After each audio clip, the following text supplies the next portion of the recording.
On August 22nd, 1485, on a quiet field in the English Midlands, a battle took place that didn't just end a king's life. It brought an entire royal dynasty to a violent, bloody end.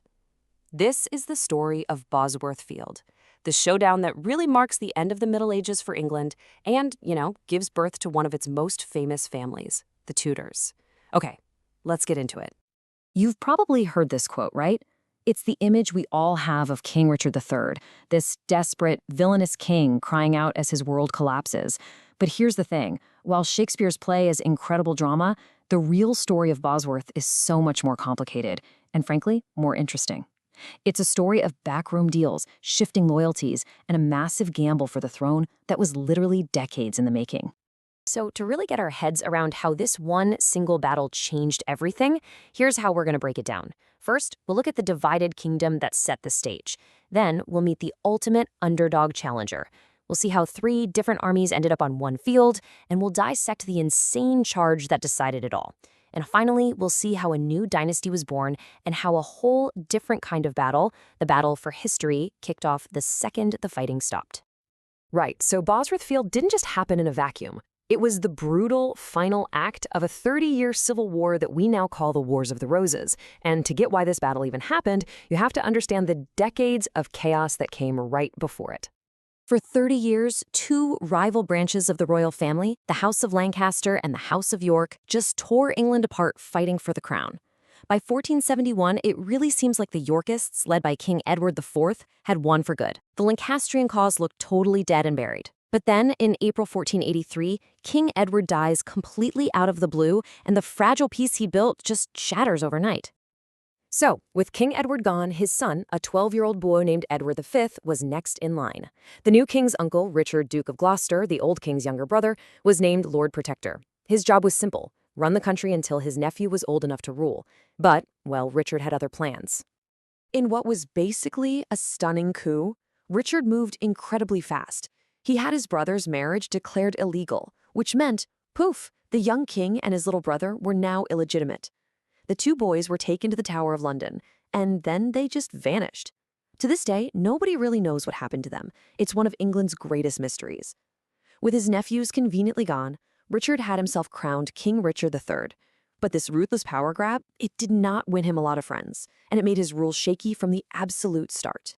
Richard's controversial new reign created an opening, and all the way across the English Channel, an exiled nobleman with a very, very distant claim to the throne saw his chance.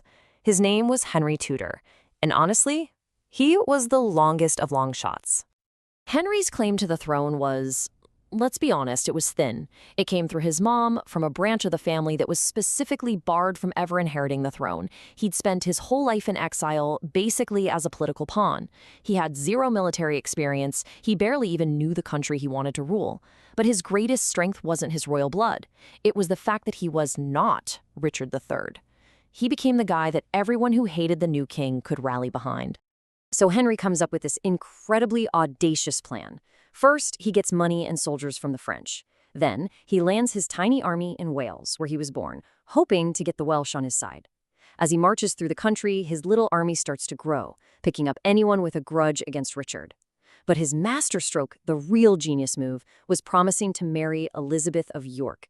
This offered a chance to finally end the Wars of the Roses by uniting the 2 warring families. So as Richard marches out to meet this challenger, it becomes clear this isn't going to be a simple 2-way fight. There was a third, very powerful force also heading towards the battlefield near a little town called Market Bosworth. And nobody, not Richard, not Henry, knew which side they were going to choose. Okay, so you've got 3 key players on the field. You've got King Richard III with the official royal army trying to crush a rebellion. You have HenryTudor leading the sort of ragtag group of loyalists, mercenaries, and people who defected. And then you have the Stanleys. Now, Lord Thomas Stanley was a shrewd political operator, and this is crucial, he was also Henry Tudor's stepfather. His family had its own powerful private army, and they were in the perfect position to be the kingmakers. Now take a look at these numbers, because this is what makes it so dramatic. Richard's army is way bigger than Henry's. I mean, way bigger. On paper, this should have been an easy win for the king. No contest. But then you see that third line, the Stanleys. with maybe 6,000 men. That's a force big enough to tip the scales completely. Whichever side they decided to back was almost guaranteed to win the day. Richard knew all about the Stanley problem, and to try and force Lord Stanley's hand, he was holding his son hostage. As the armies were lining up, Richard sent a message, "Join me right now or your son dies." Stanley's supposed reply was just brutally cold and calculating, "Sire, I have other sons." Richard was furious, of course, and ordered the execution, but his commanders talked him into waiting until after the battle. Lord Stanley was playing a very, very dangerous game. And so on that morning of August 22nd, 1485, with the huge Stanley army just watching from the sidelines, the battle began. And what happened next was a chain reaction of critical decisions, hesitations, and pure gambles that would change English history in just a couple of hours. Okay, so let's walk through the chaos. Henry, knowing he's no general, gives command to a veteran, the Earl of Oxford.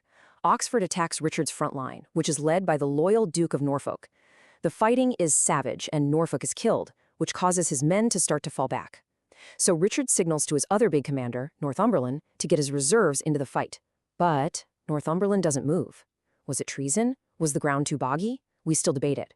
But in that exact moment, Richard looks across the field and spots him, HenryTudor, with just a tiny group of bodyguards. He sees a chance to end the whole thing right there and then. He decides to lead a cavalry charge himself straight at Henry. And as Richard's men slam into Henry's, Sir William Stanley finally shows his hand. He charges his fresh troops right into the side of the king's isolated attack. You have to appreciate how insane this gamble was. Richard took his most loyal knights, maybe 800 men, and just tore across the battlefield like a thunderbolt. He was betting the entire kingdom on this one move, on his ability to kill his rival before the Stanleys made their choice. And by all accounts, Richard fought like an absolute demon. He smashed through Henry's bodyguards, he personally cut down Henry's standard-bearer. He got within a single sword's length of HenryTudor himself. But that Stanley charge, that was the killer blow. Richard was knocked off his horse, bogged down in the marshy ground, and completely surrounded. He refused to run. He was a king, and he would die a king. And he did, overwhelmed by his enemies, becoming the last English king ever to die in battle. With the king dead, the royal army just broke. They fled. The battle was over. The impossible had happened, and the consequences were immediate and absolutely massive. Just like that, the last Plantagenet king was dead. HenryTudor, the exile, the long shot, had just won the crown of England on the battlefield. And Henry moved fast to lock down his victory. The story goes that Richard's crown was found in a bush and placed on Henry's head, right there on the field. He kept his promise and married Elizabeth of York, a brilliant move that created the new Tudor Rose, uniting the old factions. But here's the really clever part. He had Parliament declare that his reign officially began the day before the battle. What does that do? It instantly makes everyone who fought for the actual king, Richard, a traitor. Just like that, 331 years of Plantagenet rule was over. And the story of what happened to Richard's body is almost as wild. It was stripped naked, slung over a horse, and paraded through the streets of Leicester before being dumped in an unmarked grave. And for 500 years, nobody knew where he was.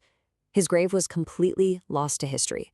Until, in 2012, in one of the most incredible archaeological finds ever, his skeleton was discovered, underneath a city council parking lot. The fighting at Bosworth Field was over in a day. But another battle was just getting started. This was the battle for the story. Henry VII had to justify taking the throne by force, and that meant he had to control how future generations would remember King Richard III. So this is what we're left with today, two totally different versions of Richard III. On one side, you have the Tudor version, this deformed, evil monster who killed his own nephews to steal the throne. In that story, Bosworth is a simple case of good beating evil. But on the other side, there's a more modern view that says he was actually a good administrator and a loyal brother who's been unfairly smeared by the people who beat him. The question is, which one is closer to the truth? Yeah, that Tudor version wasn't an accident. It was a carefully constructed piece of political propaganda. Henry VII and later his son Henry VIII, they hired historians to write official histories that painted Richard as the ultimate villain. Why? Because it made their claim to the throne look legitimate. It was that version that William Shakespeare read and used for his famous play, and for 400 years, that play was the story for most people. Even the name we use, the Wars of the Roses, was popularized by the Tudors to make it seem like they were the heroes who came in and ended all the chaos. So we're left with this really fascinating question. Richard III lost his kingdom and his life on that field at Bosworth. But you could argue his greatest defeat came in the years and centuries that followed. Was he the monster Shakespeare gave us, a tyrant who got what he deserved?